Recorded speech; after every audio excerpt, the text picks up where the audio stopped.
midnight and city lights on the other side. You're calling me up at the same time. I'm in the daylight. You're calling to say hi, but your words, they cry. If there's something that you need to say, I know it ain't easy living inside your brain for sure. Hello, my people. I'm so thankful we are alive, we are here. I thank you for you all. I thank God for the far we have gone with you guys. Thank you for subscribing, sharing, liking my video. I'm so happy. If you are here, you have been watching my videos, please, if you have not subscribed, please do that and share to your friends so that we can move through this journey together. Otherwise, now today I'm here because we want us now to come back and forget now about the shocking things, new things which I met here in America. And I now wanna talk about how now we move from here to the next level.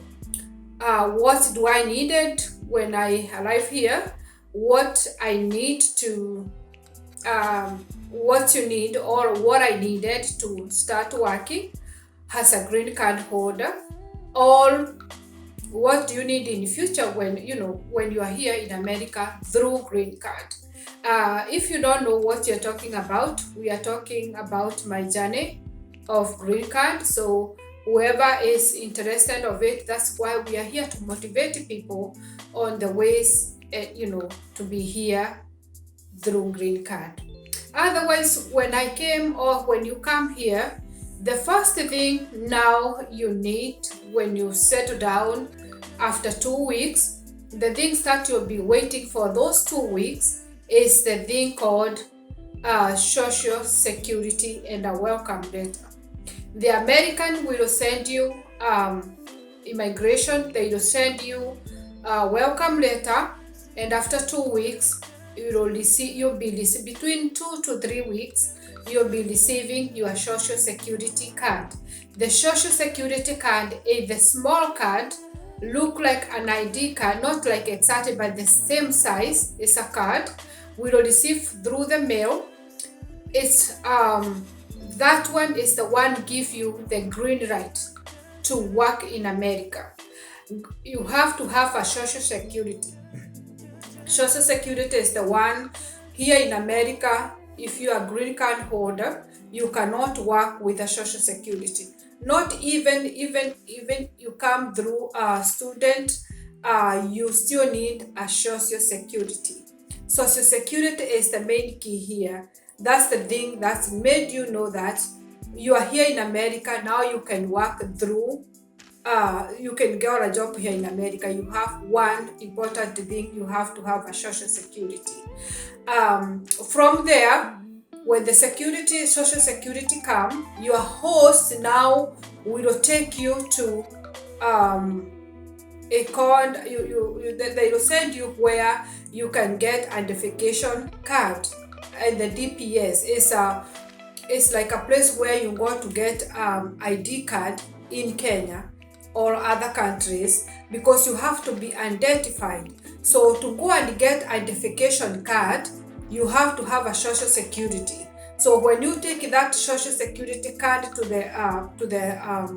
the police office, that's called police office, because they are the one who will identify you through the social security. So we will get the fingerprint there, they will get your height, they will check and make sure you are the person they are giving the ID card. When you get the ID card, you go home and wait. It takes between 1 to 2 weeks. They will send it through the mail.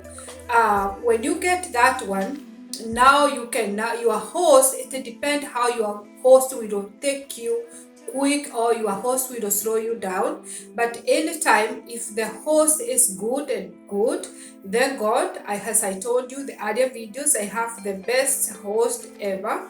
So my things went so quickly.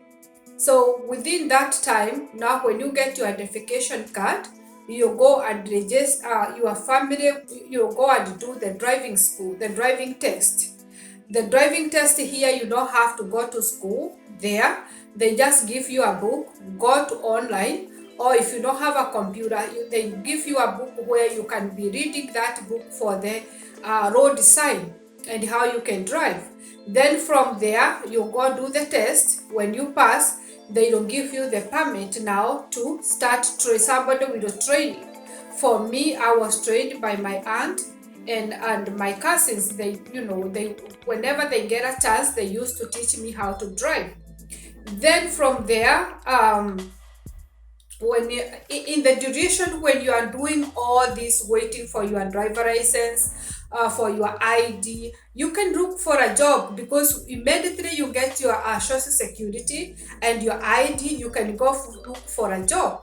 So here, I never went to look for a job, but there are so many jobs when you can start with without any education. You can go to work in a gas station. You can go to work at fast food. We have so many fast food here, McDonald's, Whataburger. You can be a security guard. They will train you how to do that.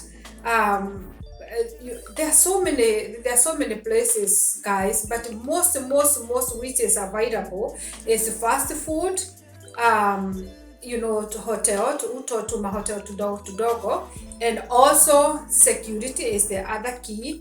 And then you can gas station, or you can, if you can also do one-on-one for sitting with the elderly, because people will train you. Some of the people, they don't require you have a certificate, so they can just go train you, and they how they do it, and then you can do it.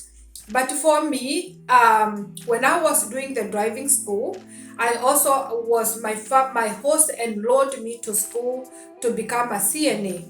The CNA that I did, that's when I finished. Immediately they helped me to look for a job. So my first job here was a CNA. CNA means nurse assistance. So in my first job, I worked in a nursing home. Nursing home is where we take care of the elderly who has already retired, and then they live in a retirement community. So guys, this video, I just wanted you to know exactly which document you need. And we have seen that first, you wait for the social comes, you go for ID card with the ID card, and then you enroll in driving school. When you get your driving school, you can start driving and you become your own independent. But you don't have to go to school if you don't have somebody, but you have to look for the area, the best area where you can live. They have transportation. There are some places where there is train and the bus. So you have to make sure you live within those communities, because if you are sometimes your host doesn't have time, even if they want. Sometimes it's so hard for them to drop you back and forth at work. So please, when you come here, you need to consider all that. But I'm telling you, it's much easier when you have your car, because you can be able to move around. So guys, that's how it was. And when I started now my job, it was a little bit easier. So I started my first job without a car. So my cousins were dropped. I was lucky because where I got a job is where one of my cousins was working. So we used to commute together through her car. And then after that, she switched her job. We used to work at night. Then she got a job in the morning. And then for me, I was left there. But luckily, I managed to have a car, because my hosts they helped me really quickly to get a car and settle down. So guys, that's how it was. So I'm so happy and so delighted. So here I am because I got a good host. So thank you guys for watching. Thank you guys, because now we are just moving settling in America, where you can get a job, how you can apply. So we will learn all that. So for now, please, we'll stop there for today, and thank you for so much. Kwaheri, kwaheri. See you on next video on my excitement, my first job, my experience. We'll get all that. So bye for now. Please subscribe to my channel. Please share. And I love you all. Kwaheri, kwaheri.